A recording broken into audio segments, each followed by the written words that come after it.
Menantu Super Han San Qian. Bab 6466, Tentara Berangkat. Scar dikalahkan dan berbalik untuk mengatur personel dalam suasana hati yang tertekan. Hai Jin, biarkan kedua muridku membantu penguasa kota tua dengan garnisun di kota ini. Dalam hal sastra, pendapat penguasa kota tua adalah yang utama. Dia sudah tua dan berpengalaman, jadi beberapa keputusan yang dia buat seringkali lebih rasional dan komprehensif. Dalam hal militer, kedua orang kecil itu dapat menilai situasi sendiri dan membuat penyesuaian yang berbeda sesuai dengan keadaan tertentu. Bagaimanapun, mereka telah bersamaku begitu lama. Aku tidak berani mengatakan seberapa kuat mereka, tetapi setidaknya mereka memiliki kemampuan untuk berdiri sendiri. Selain itu, kedua orang kecil itu juga membutuhkan beberapa pengalaman untuk tumbuh, dan aku percaya bahwa pertempuran yang sebenarnya adalah cara terbaik bagi mereka untuk tumbuh. Dan memimpin sendiri adalah pilihan terbaik dalam pertempuran yang sebenarnya. Dengan cara ini, Han San Qian dapat merasa tenang untuk sementara waktu di kota Yetian. Tentu saja, kedua murid juga dapat tumbuh sesuai dengan harapan mereka. Oleh karena itu, bagi Han San Qian, efek yang paling ideal dapat dicapai. Ya, Hai Jin menerima perintah itu dan segera mundur. Han San Qian juga tidak tinggal diam di sini. Ia langsung meminta para pelaut untuk berkumpul di luar kota menuju gerbang utara. Karena terlalu banyak orang, Han San Qian sudah mengatur para pelaut di luar sebelum memasuki kota. Kalau tidak, dengan begitu banyak orang yang masuk, kota langit malam yang kecil itu pasti akan meledak dengan kegembiraan.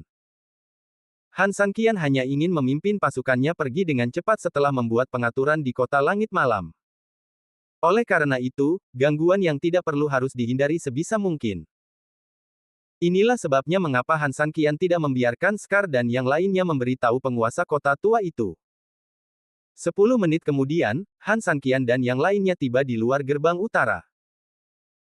Sekelompok bawahan dan saudara-saudara tua dari resimen kavaleri telah menunggu lama, dan para pelaut juga berdiri dalam barisan rapi di sisi lain dengan kepala terangkat tinggi.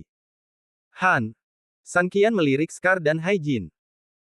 Jelas, keduanya sangat bingung dengan kemunculan tiba-tiba tim pelaut yang begitu besar, tetapi Han San Qian tidak punya waktu untuk menjelaskan kepada mereka. Semuanya, segera berangkat. Han San Qian memberi perintah, dan detik berikutnya, kedua pasukan berangkat bersama Han San Qian. Bekas luka. Aku di sini. Perintahkan orang-orang untuk menaikkan bendera dan menabuh genderang. Aku ingin memberi tahu semua orang bahwa kita sedang menuju kota Fenggu. Hanya dengan bersikap setenar mungkin, semua musuh dapat mengetahui di mana mereka sekarang dan apa yang akan mereka lakukan. Dengan cara ini, krisis kota Yetian secara alami akan teratasi. Kali ini, Han San Qian tidak ingin menutup-nutupi lagi. Dia memainkan kartu yang benar-benar terbuka. Tentu saja, ini adalah pertama kalinya dalam hidupnya dia memiliki kepercayaan diri dan kekuatan untuk bersikap begitu terbuka. Selama pawai, Han San Qian menceritakan seluruh cerita kepada Scar dan Hai Jin. Tentu saja, banyak konten yang telah disederhanakan, karena kedua orang itu mengetahui beberapa detail, yang sebenarnya sama sekali tidak perlu dan tidak akan berdampak apapun. Terutama memberitahu mereka bagaimana para pelaut bertarung dan bahwa mereka adalah bawahan mereka, dan kemudian memperkenalkan Kuer dan Raja Naga Tua kepada mereka, sehingga semua orang dapat bekerja sama di masa mendatang. Itu sudah cukup. Kedua belah pihak mengikuti Han San Qian, dan tentu saja, di bawah pengenalan Han San Qian, kedua belah pihak dengan cepat saling mengenal dan menjadi ramah. Han San Qian memberitahu kedua belah pihak tentang rencananya secara umum. Saat kita sampai di kota Burning Bone, kalian berdua tetaplah di posisi yang kutunjuk. Kalian harus ingat bahwa apapun yang terjadi, kalian tidak dapat bertindak tanpa perintahku. Tidak seorang pun tahu seperti apa situasi di kota Burning Bone. Oleh karena itu, yang terbaik adalah berhati-hati. Saat Han San Qian pada dasarnya telah menentukan penempatan di dalam, mereka akan mematuhi perintah, yang juga merupakan cara yang paling aman.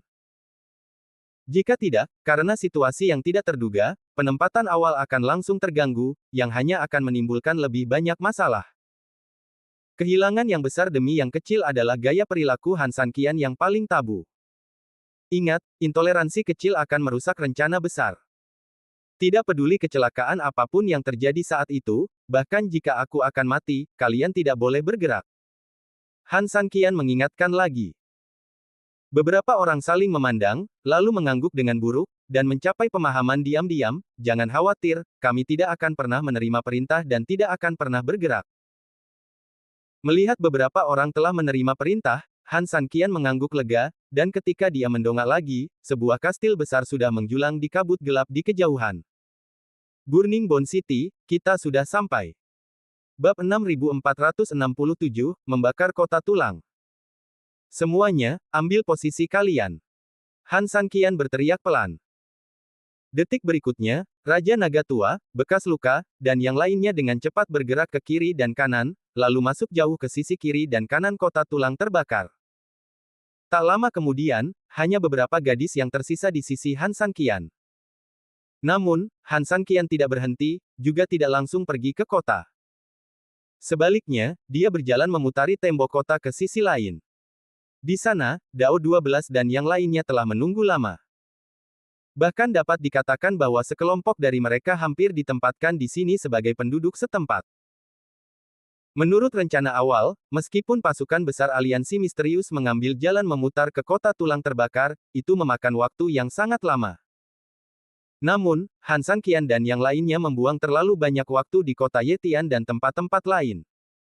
Sejak kami datang ke sini, kami telah membagi pasukan menjadi kelompok-kelompok kecil.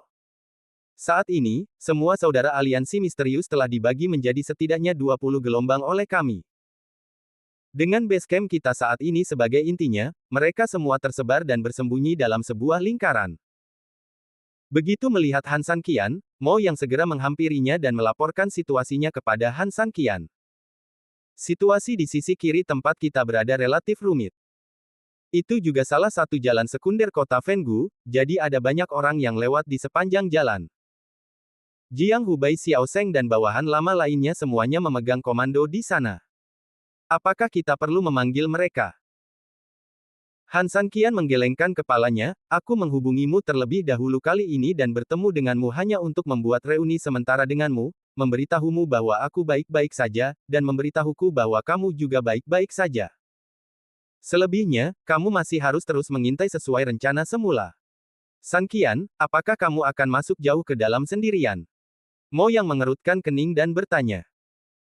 Ya, aku tahu apa yang kamu pikirkan, tetapi kamu tidak perlu membujukku, karena pertama, aku tidak akan mendengarkan, dan kedua, kita tidak dapat mengubahnya. Ada keuntungan datang dengan kemeriahan yang besar, yaitu semua orang tahu bahwa dia, Han Sanqian, kini telah datang ke kota Fenggu, jadi target musuh langsung tertuju padanya. Namun, ada juga kekurangannya. Yaitu, sejak saat itu, Han Sanqian telah menjadi sasaran. Bukankah kita sudah ketahuan? Mo yang sangat gugup. Jika itu adalah Han Sanqian sebelumnya, dia pasti akan menjadi sasaran orang lain sekarang, tetapi Han Sanqian saat ini tidak lagi sama. Dengan kekuatannya yang kuat, dia telah melakukan banyak hal secara rahasia. Meskipun dia telah membawa beberapa wanita ke Moyang, pada kenyataannya, di mata musuh, dia telah membawa beberapa wanita ke kota. Han Sanqian menggunakan ilusi, yang memang bukan metode tingkat tinggi. Bahkan di depan para master, trik seperti itu dapat dilihat sekilas. Namun, mantra tingkat rendah juga dalam arti relatif. Ketika kultivasi Han Sanqian telah lama berada di depan mereka, mantra tingkat rendah ini sebenarnya tingkat tinggi dan tidak dapat dipahami oleh mereka. Untuk melihat melalui bayangan palsu Han Sanqian, kecuali pihak lain sangat dekat dengan Han Sanqian, atau pihak lain adalah bos besar yang sebenarnya. Kultivasimu begitu tinggi, kau tidak hanya bisa menciptakan bayangan palsumu sendiri, tetapi juga bayangan mereka. Selain itu, jika kau tidak bisa mendekatinya atau bukan seorang ahli sejati, kau tidak bisa membedakan mereka sama sekali. Mulut Mo yang terbuka lebar, seperti telur yang bisa dimasukkan ke dalamnya. Tidak ada yang perlu dikejutkan. Karena seiring berjalannya waktu, kau akan melihat lebih banyak kekuatan sihirku. Han Sanqian tertawa dingin. Mo yang mengangguk, menepuk bahu Han Sanqian, dan berkata sambil tersenyum, di mataku, kau bukanlah orang biasa. Ketika kau mengendarai sepeda ke perusahaan untuk menjemput Su Yingxia setiap hari, aku tahu itu seperti ini. Sekarang pun masih seperti ini. Baiklah, aku menunggu pertunjukan sihirmu. Setelah berbicara, Mo Yang mengulurkan tangannya. Han Sanqian tersenyum tipis, lalu menyambutnya dengan telapak tangan, kalau begitu, mari kita bertemu di pertempuran terakhir kota Fenggu. Bab 6468, Prolog dimulai. Setelah berpamitan dengan Mo Yang, Han Sanqian segera pergi bersama gadis-gadis itu. Tidak disarankan untuk tinggal di sini dalam waktu lama. Meskipun ada hantu di sana yang dapat bertahan selama jangka waktu tertentu, itu hanyalah teknik menunda. Jika terlalu lama, itu pasti akan ketahuan. Jika Han Sanqian berada di kota tulang terbakar saat itu masih tidak apa-apa, tetapi jika dia masih di luar kota, itu hampir sama saja dengan mengungkap lokasi saudara-saudara di luar kota. Berdasarkan situasi ini, Han Sanqian segera kembali ke luar kota tulang terbakar bersama anak buahnya. Ketika pertama kali melihat kota tulang terbakar, itu sedikit berbeda dari apa yang saya bayangkan. Tidak ada yang disebut tembok tinggi dan kota-kota yang dalam, juga tidak ada batu-batu besar yang menelan langit dan energi iblis yang menggigit tanah seperti yang saya bayangkan. Tempat ini relatif. Sebut saja kuno. Tembok kota itu seperti semacam tembok yang rusak, dengan dinding tanah rendah di atasnya. Setelah bertahun-tahun dibaptis, itu telah menjadi bobrok, tetapi penuh dengan jejak sejarah. Tembok kota luar, yang tingginya sekitar 2 atau 3 meter, masih menggambarkan kejayaan dan masa lalu tempat ini. Di atas kepala, energi iblis langit juga bergulung-gulung, yang menjelaskan perbedaan dan keanehan tempat ini yang terletak di area inti klan iblis dari samping. Setelah masuk, tempat itu penuh dengan rumah-rumah lumpur, yang tampak seperti beberapa kota kuno di padang pasir. Ada banyak orang di sini, semuanya tampak kasar dan kekar. Dibandingkan dengan iblis di tempat lain, orang-orang di sini dapat dilihat sekilas bahwa mereka makan lebih banyak dan berlatih lebih ganas. Ketika Han Sanqian muncul di kota dengan beberapa wanita, jelas bahwa mereka terlalu mempesona. Beberapa orang itu sendiri jauh lebih kecil dari orang-orang ini, dan mereka juga jauh lebih tampan, jadi mereka secara alami menarik banyak perhatian, terutama, ada terlalu banyak wanita cantik di kelompok ini. Beberapa iblis yang tidak terlalu memperhatikan bahkan meneteskan air liur saat itu. Namun, keadaan ini tidak akan berlangsung lama, karena hampir segera setelah Han Sanqian dan yang lainnya memasuki kota, sekelompok tentara langsung mengepung kelompok itu. Orang-orang ini masih kuat dan sehat. Meskipun hanya seorang prajurit di dalam, mereka tingginya lebih dari 2 meter, dan dengan tubuh berotot, itu menakutkan. Apakah Anda Han Sanqian dan kelompoknya? Pemimpin itu melihat Han Sanqian dan bertanya dengan dingin. Han Sanqian tersenyum tipis dan berkata, kalian adalah antek-antek dari beberapa kekuatan di kota Fenggu, kan? Villa Mingmen seharusnya milik kalian, kan? Ya, villa itu dihancurkan olehku. Han Sanqian tidak bersembunyi. Saat ini, tidak perlu menyembunyikan identitasnya. Tempat ini berbeda dari tempat lain. Apa untungnya jika dia tinggal di sini sebentar? Di sini, tidak ada keuntungan. Kalian harus tahu bahwa ini adalah sarang orang lain. Seperti kata pepatah, di mana kalian tidur, kalian tidak boleh membiarkan orang lain tidur nyenyak. Jika kalian ingin menyembunyikan identitas kalian di sini, itu hampir sama dengan memberikannya secara cuma-cuma.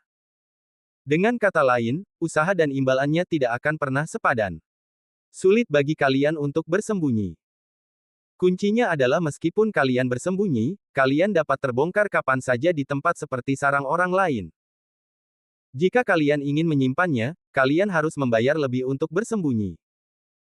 Kebohongan membutuhkan 1000 kebohongan lain untuk mendukungnya, tetapi di sini, situasinya lebih rumit, dan 1000 kebohongan ini bahkan dapat menjadi 10.000 atau 100.000. Dan apa imbalannya jika membayar harga seperti itu? Han Sanqian benar-benar tidak menganggap imbalannya sebesar itu, setidaknya baginya, memang demikian adanya. Bagaimanapun, di tempat seperti itu, pertarungan itu perlu. Kelangsungan hidup sementara yang diperoleh dengan menyembunyikan identitas sungguh tidak ada artinya, jadi sulit bagi usaha untuk sepadan dengan imbalannya.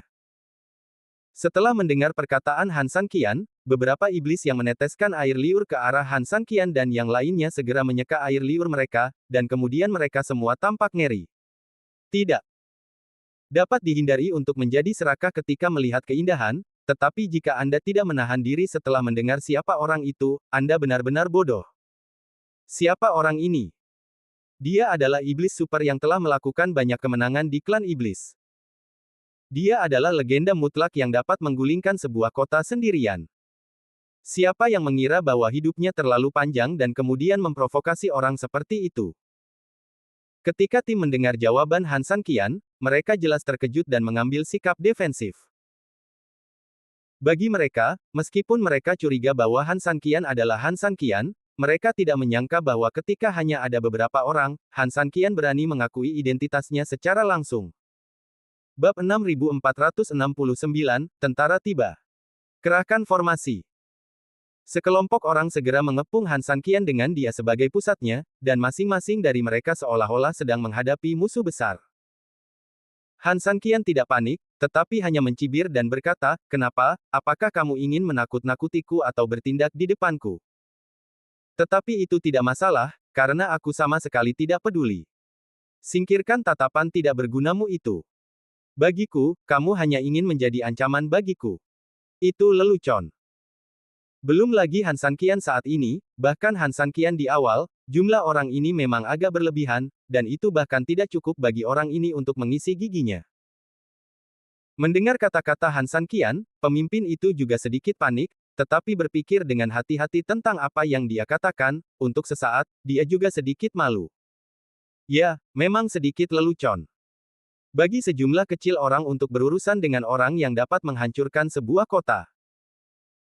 Dia adalah orang pertama yang kembali ke postur normalnya, lalu menggunakan matanya untuk memberi tahu bawahan lainnya agar menyingkirkan postur menyerang mereka. Kami tidak dapat menyangkal bahwa kami tidak dapat menimbulkan ancaman apapun kepada Anda, Tuan Han, dengan kemampuan kami. Namun, karena kami ada di sini, tentu saja kami memiliki misi kami. Jika Tuan Han dapat melakukan apa yang kami katakan, tentu saja kami akan menghormatinya. Jika Tuan Han tidak dapat melakukan apa yang kami katakan, maka kami, sekelompok semut, akan mencoba menggigit Anda bahkan jika kami mati. Ini bukan ancaman. Kami tidak memenuhi syarat untuk mengancam Anda, tetapi inilah yang kami pikirkan jauh di dalam hati kami. Itu adalah tugas kami. Kami tidak punya cara lain. Mendengar kata-katanya, Han San Qian tersenyum. Orang ini memang berbicara dengan beberapa tingkat keterampilan. Dia sepenuhnya mengungkapkan ancamannya, tetapi dia juga memberi Han San Qian banyak ruang untuk mundur. Orang-orang dari kota utama layak menjadi orang-orang dari kota utama. Baiklah, apa yang ingin Anda lakukan? Biarkan saya mendengarnya. Han San Qian berkata sambil tersenyum. Atasan kami telah memerintahkan agar Tuan Han tiba di kota tulang terbakar. Sesuai dengan tata krama, dia ingin mengundang Anda ke rumahnya untuk mengobrol. Setelah selesai berbicara, dia menatap Han San Qian dengan saksama, merasa sedikit gugup sejenak. Namun yang tidak disangkanya adalah ketika Han San Qian mendengarnya, dia tersenyum dan berkata, "Baiklah, tunjukkan jalannya." Pria itu tercengang oleh persetujuan yang cepat itu. Bagaimanapun, dia mungkin telah memikirkan 10.000 kemungkinan, tetapi dia tidak pernah mengambil kemungkinan ini ke dalam hati. Dia setuju begitu saja. Bagaimanapun, dia bukan tamu. Kenapa, kamu tidak mau? Han San Qian bertanya sambil tersenyum. Pria itu tertegun, lalu tiba-tiba tertawa. Jelas, dia benar-benar tidak bereaksi pada awalnya. Namun, Han San Qian bersedia setuju, jadi dia tidak peduli tentang apapun. Tentu saja aku mau. Baginya, dia bisa membawa orang pergi secara langsung tanpa menggunakan kekerasan atau metode lain. Ini adalah sesuatu yang bahkan tidak berani dia impikan. Pimpin jalan, perintah Han San Qian dengan dingin. Pria itu sama sekali tidak berani mengabaikannya. Selama dia bisa mengeluarkan biaya seminimal mungkin, apalagi memimpin jalan, bahkan kursi sedan dengan 8 orang tidak akan menjadi masalah sama sekali. Setelah kita masuk, kalian semua harus tetap berdekatan. QR harus waspada. Jika ada yang salah, QR harus menjadi yang pertama untuk berhenti dan memberikan perlindungan api. Yingxia, kalian harus berkumpul bersama dan saling melindungi keselamatan. Sedangkan aku akan mencari cara. Ini adalah cara terbaik dan pengaturan terbaik. Jika terjadi kecelakaan di tengah jalan, atau ada batasan adegan lainnya, para gadis dapat tetap bersama QR untuk menutupinya. Bahkan jika mereka bertemu orang yang kuat, mereka dapat melindungi diri mereka sendiri untuk sementara waktu. Sedangkan untuk Han San Qian sangat percaya diri sekarang. Menghadapi siapapun, selama dia diberi waktu tertentu, dia dapat dengan mudah dan cepat menghadapi lawan. Pada saat itu, dia secara alami dapat membebaskan tangannya untuk membantu para gadis. Secara alami, tidak peduli lawan seperti apa, mereka dapat menghadapinya secara alami. Para gadis tidak membantah apapun. Karena Han San Qian mengatakan apa yang harus dilakukan, mereka hanya melakukan apa yang dia katakan. Beberapa orang mengikuti pria itu dalam diam saat dia berjalan menuju kota.